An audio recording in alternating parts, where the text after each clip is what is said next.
Headlines 24 में आपका स्वागत है। मैं हूं शहाना खान। आइए शुरू करते हैं आज की हेडलाइंस के साथ। जनरल रावत ने कहा, सीमा पर टकराव से बढ़ा संघर्ष, नियंत्रण रेखा पर बदलाव किसी भी हाल में मंजूर नहीं। बिहार के पूर्व मुख्यमंत्री लालू यादव की जमानत पर सुनवाई 27 नवंबर तक टली। जेपी नड्डा बोले, डोनाल्ड ट्रंप कोरोना को ठीक से हैंडल नहीं कर सके, पीएम मोदी ने भारत को बचा लिया। कांग्रेस बोली, नीतीश ने अपना अंतिम चुनाव बताकर भाजपा जेडीयू की हार स्वीकार की। यूपी में कोरोना संक्रमण फिर बढ़ा, लखनऊ में सबसे ज्यादा मामले और मौतें सामने आई। फर्जी वेबसाइट बना नौकरी देने के नाम पर हजारों युवाओं को ठगा, 5 गिरफ्तार। व्हाट्सएप का नया डिसअपियरिंग मैसेज विकल्प, 7 दिन बाद खुद गायब हो जाएंगे मैसेज। अमेरिकी चुनाव में ट्रंप की कॉन्फ्रेंस को अमेरिकी चैनलों ने बीच में ही रोका, बताया झूठे बयान। और चीन ने भारत की फ्लाइट्स पर लगाई पाबंदी, कोरोना का दिया हवाला। आइए अब देखते हैं खबरें विस्तार से। Chief of defence staff general Bipin Rawat ने कहा कि पूर्वी लद्दाख में भारत और चीन के बीच वास्तविक नियंत्रण रेखा पर स्थिति अभी भी तनावपूर्ण बनी हुई है। उन्होंने कहा कि सीमा पर टकराव की वजह से वहां किसी भी तरह की बड़ी सैन्य कार्रवाई की इजाजत फिलहाल नहीं दी जा सकती। उन्होंने कहा कि किसी भी हाल में नियंत्रण रेखा में बदलाव को मंजूरी नहीं दी जा सकती। बिपिन रावत ने कहा, लद्दाख में भारतीय सैनिकों को चीन की पीपल्स लिबरेशन आर्मी के दुस्साहस की वजह से अप्रत्याशित परिणामों का सामना करना पड़ा। हमारी पोजीशन पर कोई सवाल नहीं है, हम वास्तविक नियंत्रण रेखा में किसी भी बदलाव को स्वीकार नहीं करेंगे। बिहार के पूर्व मुख्यमंत्री लालू यादव की जमानत वाली याचिका पर सीबीआई ने जवाब दायर करने के लिए झारखंड हाईकोर्ट की ओर से और समय मांगा है और अनुरोध को स्वीकार करते हुए न्यायमूर्ति अपरेश कुमार सिंह की बेंच ने सीबीआई को जवाब दायर करने के लिए 24 नवंबर तक का समय दिया है। मामले की अगली सुनवाई 27 नवंबर को होगी।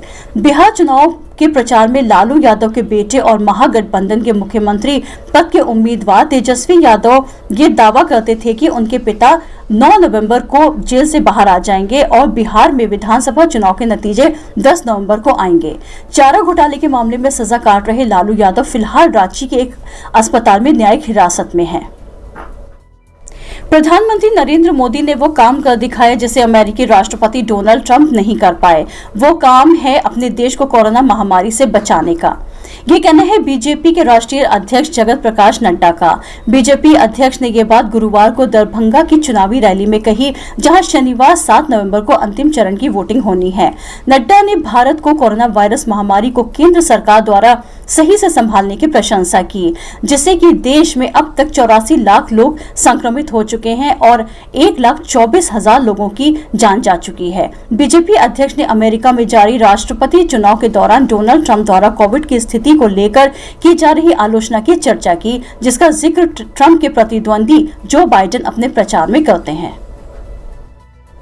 कांग्रेस ने बिहार के मुख्यमंत्री नीतीश कुमार की ओर से मौजूदा विधानसभा चुनाव को अपना अंतिम चुनाव बताए जाने के बाद बृहस्पतिवार को दावा किया कि नीतीश ने रिटायरमेंट की घोषणा करके भाजपा जेडीयू गठबंधन की हार को स्वीकार कर लिया है। पार्टी महासचिव एवं मुख्य प्रवक्ता रणदीप सुरजेवाला ने यह भी कहा कि बिहार का चुनाव भविष्य की राजनीति का भाग्य बदलने वाला है। उन्होंने एक बयान में कहा, तीसरे चरण का चुनाव प्रचार थमने के बाद महागठबंधन की जीत की सौंधी खुशबू आ रही है। इस खुशबू में युवाओं के रोजगार की, किसान की कर्ज माफी की, फसलों के दाम की, अपराध पर लगाम की, बेहतर शिक्षा और स्वास्थ्य की, नए उद्योग धंधों की, प्रवासी मजदूरों के लिए आशा की एक नई किरण की उम्मीद है। उत्तर प्रदेश में कोरोना संक्रमण में फिर तेज उछाल आया है। गुरुवार को कोरोना के करीब 2000 मामले सामने आए, जिसमें सबसे ज्यादा संक्रमित राजधानी लखनऊ में मिले हैं। यूपी की राजधानी लखनऊ में पिछले 24 घंटे के दौरान सबसे ज्यादा मौतें भी सामने आई हैं। इनमें 11 मरीजों की मौत राजधानी लखनऊ में हुई है। पिछले 24 घंटों के दौरान राज्य में 1879 नए मरीज संक्रमित मिले। इसमें सबसे ज्यादा 221 नए मरीज लखनऊ में हैं। मेरठ में 164, गौतम बुद्ध नगर में 188 और गाजियाबाद में 141 नए मरीज मिले हैं।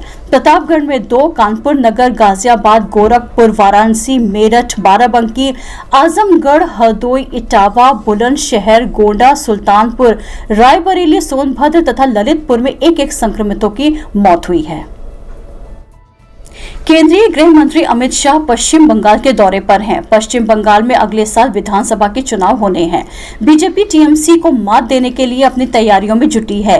बंगाल में बीजेपी का चेहरा कौन होगा, इस पर पार्टी ने अपने पत्ते नहीं खोले हैं। अमित शाह ने इस पर सवाल किया गया तो उन्होंने कहा कि जरूरत पड़ी तो चेहरा भी सामने आ जाएगा। अमित शाह ने कहा कि बंगाल की जनता को चुनाव की जल्दी है, बंगाल की जनता को पीएम मोदी पर भरोसा है। अमित शाह ने कहा कि अगले विधानसभा चुनाव में बीजेपी 2/3 बहुमत से पश्चिम बंगाल में सरकार बनाएगी। वही समय आने पर बंगाल चुनाव में बीजेपी का चेहरा भी सामने आ जाएगा।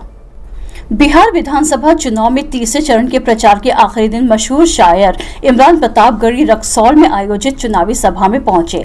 यहां उन्होंने कांग्रेस प्रत्याशी रामबाबू यादव के लिए वोट की अपील की। सभा के बाद उत्साहित जनता ने प्रतापगढ़ी को मंच से अपने कंधे पर उठाकर गाड़ी में छोड़ा और जमकर नारेबाजी की। रक्सौल में मिले सम्मान से प्रतापगढ़ी काफी खुश दिखे। चुनावी सभा को संबोधित करते हुए इमरान प्रतापगढ़ी ने नीतीश सरकार की खामियों को गिनाया। वहीं लोगों से स्थानीय प्रत्याशी को अपना आशीर्वाद देने की अपील की। सभा में भीड़ इतनी अधिक थी कि मंच से लेकर आम लोगों में कहीं भी कोविड-19 का डर नहीं दिखा। इस दौरान सोशल डिस्टेंसिंग की जमकर धज्जियां उड़ाई गईं। बिहार विधानसभा चुनाव के अंतिम दौर की वोटिंग से पहले राजनीतिक पार्टियों ने पूरी ताकत झोंक दी।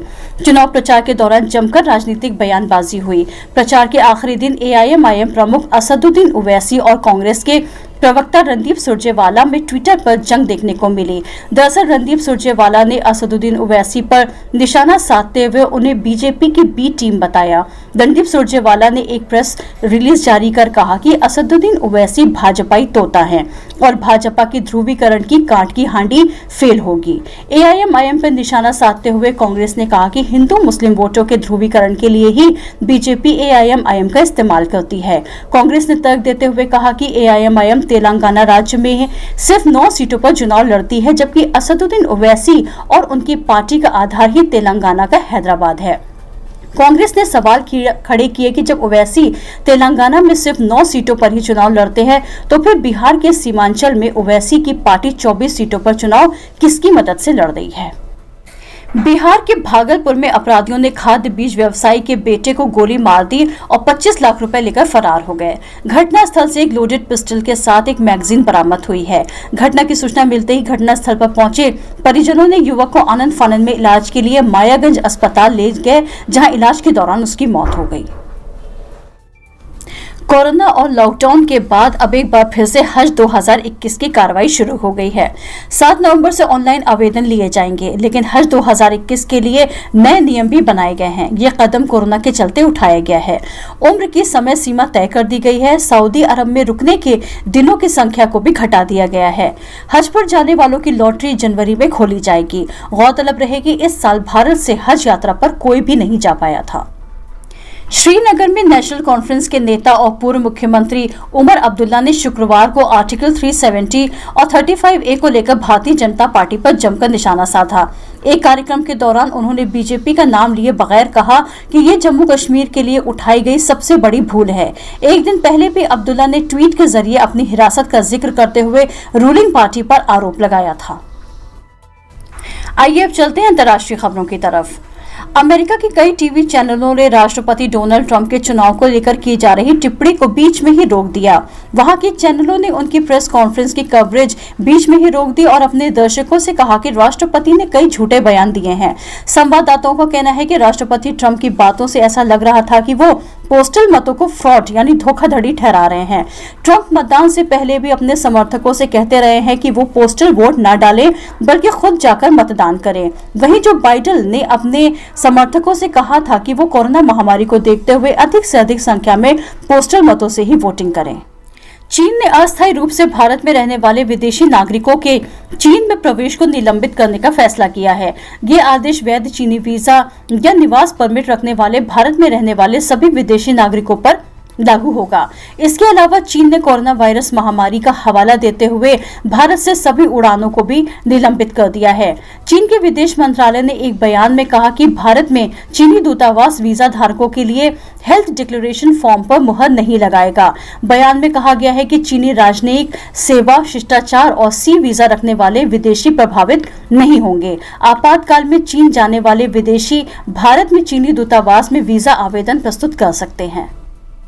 अमेरिका में इस साल राष्ट्रपति चुनाव में 120 साल का रिकॉर्ड टूट गया। चुनाव पर नजर रखने वाली साइट यूएस इलेक्शन प्रोजेक्ट के शुरुआती अनुमान के मुताबिक इस साल 23 करोड़ 90 लाख लोग मतदान करने के योग्य थे। उनमें से करीब 16 करोड़ लोगों ने अपने मताधिकार का इस्तेमाल किया। आने वाले सप्ताह में यह संख्या और भी बढ़ने की उम्मीद है। यूएस इलेक्शन प्रोजेक्ट के प्रमुख और फ्लोरिडा विश्वविद्यालय में राजनीतिक विज्ञान के एसोसिएट प्रोफेसर माइकल ने कहा कि 2020 के राष्ट्रपति चुनाव में 120 सालों में मतदान दर सर्वाधिक रही। अभी भी बड़ी संख्या में बकाया मतों की गणना की जानी है। व्हाट्सएप में जल्दी आपको डिसअपियरिंग मैसेज का नया विकल्प मिलेगा, जो मैसेज भेजने वाले और मैसेज प्राप्त करने वाले के बीच हुई चैट को 7 दिन के बाद खुद ब खुद ही गायब कर देगा। मतलब अगर आपने इस विकल्प को इनेबल किया तो 7 दिन पुराने मैसेज अपने आप हटते जाएंगे। फेसबुक के स्वामित्व वाले इस ऐप के दुनिया भर में 2 अरब यूजर हैं। व्हाट्सएप का कहना है कि इस नई सेटिंग से चैट को प्राइवेट रखने में मदद मिलेगी। हालांकि व्हाट्सएप ने यह भी कहा है कि अगर मैसेज प्राप्त करने वाला किसी मैसेज, फोटो या वीडियो को 7 दिन बाद भी अपने पास रखना चाहता है तो वो पहले ही उसका स्क्रीनशॉट लेकर रख सकता है या उसे फॉरवर्ड कर सकता है। यानी आपने तो डिसअपियरिंग मैसेज का विकल्प चुन लिया, लेकिन सामने वाला फिर भी मैसेज को कहीं और सेव करके रख सकता है। सत्ता पक्ष न विपक्ष, हम दिखाएंगे आपको पूरा सच। आज के लिए बस इतना ही, कल फिर मिलेंगे। ताजा तरीन खबरों को देखने के लिए चैनल को लाइक करें, सब्सक्राइब करें, शेयर करें और कमेंट्स बॉक्स में जाकर हमें कमेंट्स करना ना भूलें। देखते रहिए हेडलाइंस 24। शुभ रात्रि।